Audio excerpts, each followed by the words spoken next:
What's up, YouTube? Had to do it, just for the feels. It's been a long time, haven't done it in a while.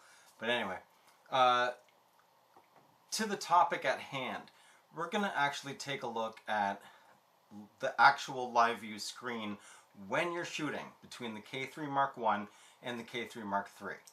Because the K-3 Mark I suffers from what I call Snow White. And basically it's when you're trying to use focus peaking with the camera and it's on a dark subject or it's nighttime, it over amplifies the image that you're seeing on the screen, so you'll just get snow. It's like wintertime. Oh, I don't want to think about that because I'm in Canada. But basically what you end up getting is that whole massive grain effect across the screen. And it's very hard to make out what the focus peaking is actually showing because that is also snow as well. So have they actually improved the live view shooting experience in its entirety? Not just, does live view work, or, we're not getting into the menu and all that stuff. We're just going to take a look at the difference of actually shooting using live view in regards to the K3 and the K3 Mark III. Spoiler alert, the K3 Mark III has better implementation of live view. Yeah, there is actually something in the K3 Mark III. I'm not going to get into the menu. You can read the manual, look it up. It's a very quick setting. You can either have the camera... Actually, I probably will show you the menu. Yeah, I'll be nice. I'll show you the menu. But basically what it does is you have a choice. You can either have the screen show you the actual exposure, the same way a mirrorless camera works, or you can have it do the same thing as the K3 Mark I and over amplify the image to compensate for lack of exposure so you can see more clearly. Yeah, but anyway, let's just get into that. And surprise, surprise, I'm actually shooting this video that you're seeing right now with me, with the K3 Mark III with my Sigma 1770 f2.8-4 DC macro HSM lens, at 2.8 at 17 millimeters wide and in 4K. Still can't believe Pentax in 4K. Wow. Anyway, live view. Let's go. Okay, so starting off looking at the K3 Mark I, and I have the 50mm 1.8 mounted here, and I have it at f4, ISO 8000, 1/60th of a second. Now, it's in manual focus, so focus peaking is on. Let's just hit OK here. You can see it's completely zoomed in, and you can see the effects of the focus peaking itself as I move in and out of the zoom, or in and out of the focus area. Let's get out of it. So there's the entirety of the basket. You can see how the highlighted areas do shift around, right? But now, let me show you what happens if you're shooting something that's actually dark.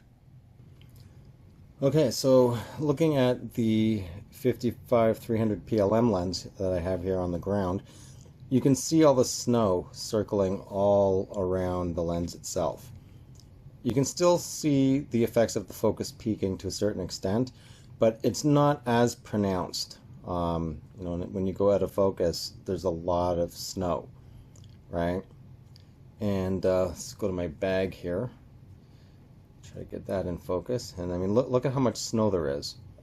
So this is showing a good amount of detail. However, it is still a little difficult to really figure out what it is that you're focusing on, because there's just so much of the blur and the snow because of the gain from the screen. So let me switch over to the K3 Mark III, and I will show you what that experience is like. Okay, so I now have the K3 Mark III in my hand, and I'm also using the DA50 1.8, just switch lenses. Now, I was going to show you in the menu, see this right here, exposure simulation live view. So it is the wrench icon, number 2 for monitor settings, and when you go in here, it states let me move that, there we go, reproduces the live view brightness, sorry, reproduces the live view brightness according to exposure settings during shooting in M, X, or B mode. So I'm in M, and this places priority on live view visibility regardless of the exposure. So this will do the producing snow effect. Let's turn that off and see what happens here. So we are in live view. Let's start off going back to the 55,300 PLM. And it doesn't seem to be, see, there's like no snow compared to the K3 Mark 1. And you can just, you know, it doesn't seem to be as pronounced. The extract edge doesn't seem to be as pronounced, but this is a much sharper screen as well. So it's sort of a toss-up, actually. Let's see. All right, let's take a look at the bag here. Zoom in. There we go. Now we have some snow. Now we got some snow. But because of the sharpness of this screen, this is a lot clearer in regards to what you're actually focusing on, right? And then if we do the basket, I mean, it's a lot clearer. When you're zoomed in, it's a lot clearer, because right now this doesn't seem to be all that clear. And it's, you can just see it. Okay, yeah, I can see it a little bit.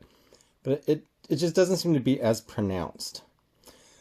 Now, let's go back into the menu here, and we will switch this to on, so this will actually make it like a mirrorless camera. Let's see how that goes. So now there's like absolutely no snow. Tiny, well, yeah, just very, very, very slight bit. Not nearly as much as there was before. And let's, where's that lens? There we are. Bring that in. Bring it in. And here's where the difference comes into play here. So let's turn this off, and now let's actually start changing the settings here. So I am at 1/20th of a second. It's hard to see in the corner there. There we go, so 1/25th. Look how underexposed it is, right? If you look at the meter itself. It's way, way, way underexposed, and the screen is not changing whatsoever at all. So let's turn this on so it'll actually reproduce the real live view brightness, and let's see what happens. Oh, look at that. Look at that. It is dark. It is like dark. Let's bring the exposure up. So now you're getting an actual mirrorless experience in regards to the live view on the K3 Mark III, because now literally what you see is what you get. Whatever you change your settings to is exactly what is happening on the screen itself. So there you have it. So those are the differences in regards to actually shooting in live view between the K3 and the K3 Mark III. The K3 II is the same. Not sure if the KP is the same, but in regards to, I don't have a KP, so with the K3 III, you know, it is a welcome addition.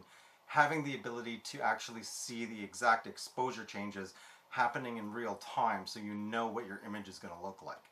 That to me is key. And yes, I know mirrorless does it through the viewfinder. DSLRs don't, but at least we have the option to be able to do that on the rear screen on the new flagship APS-C Pentax K3 Mark III.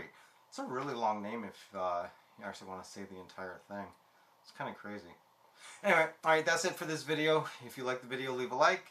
If you haven't already, please do subscribe. Helps me out. And I didn't let you guys know the audio that you're hearing as well is coming straight from the microphone on the K3 Mark III.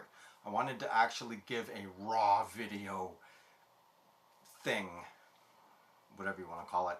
Anyway, if you'd like to subscribe to the channel, I'll leave that information at the bottom of the description. If you have any questions or comments, leave them down below. That's it. You will see me on my next video. Just before I'm out, I actually went around doing random shots in all different times of evening, well, night and day. And yeah, I'll leave you with some of those more recent images that I took.